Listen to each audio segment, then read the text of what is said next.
I planted fake money to catch my sister-in-law stealing, but now my husband kicked me out for embarrassing her. Then he called me in a panic, and now I hold all the cards. What happened next? You won't believe it. I looked at Mike for backup, but he just sighed.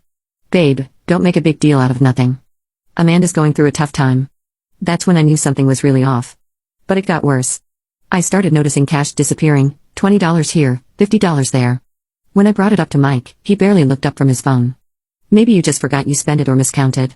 I couldn't believe it. My own husband was gaslighting me. Things escalated when I checked my desk drawer and realized $500 from my emergency stash was gone. I confronted Amanda in the kitchen. Have you been taking money from my desk? I asked. She looked at me like I'd lost my mind. Are you seriously accusing me of stealing after all your family's done for me? Before I could reply, Mike walked in just as Amanda burst into tears. Sarah thinks I'm a thief. How could she say that? And just like that, I was the bad guy. Mike wrapped his arm around Amanda, glaring at me. Jesus, Sarah, what's wrong with you? Amanda would never do that. That night, lying in bed next to a husband who felt like a stranger, I knew I had to take matters into my own hands. If no one else believed me, I'd have to get proof myself. Little did I know what I uncovered would turn my entire life upside down in ways I never imagined. So stay tuned, because this story is just getting started. After that confrontation, I was done feeling crazy and powerless in my own home. It was time to catch Amanda in the act. I went to an office supply store and bought some invisible ink. Back home, I marked a few $20s and $50s with it. No one could tell the difference, but under UV light, they'd reveal the truth. I carefully placed the marked bills in my desk drawer, counting them exactly. Then I set up a tiny hidden camera inside a picture frame on my bookshelf with a perfect view of the desk. At dinner that night, the tension was thick. Amanda was going on about some new guy she'd met, and Mike was hanging on her every word. I quietly pushed my food around, trying to keep my cool. You okay, babe? Mike finally asked, noticing my silence. Just tired from work, I lied. Amanda smirked.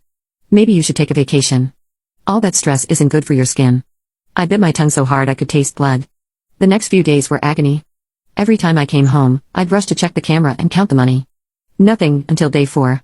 Bingo. I watched the footage, my heart pounding. There she was, Amanda, bold as ever, rummaging through my drawer. She pocketed $20s and had the nerve to fix her hair in my mirror before leaving. I was shaking with anger, but I knew I had to play this smart. Later that day, I found Amanda in the kitchen. Hey, can we talk?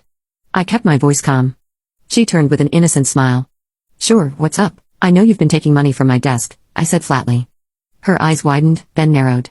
Excuse me? Are you on something? Cut the act, Amanda. I have proof, I said, keeping my composure. If you come clean now and pay me back, we can handle this quietly. Otherwise what? She sneered. You'll tell Mike? Good luck with that. He'd never believe you over his baby sister. I stepped closer. You sure about that? Because I've got you on camera?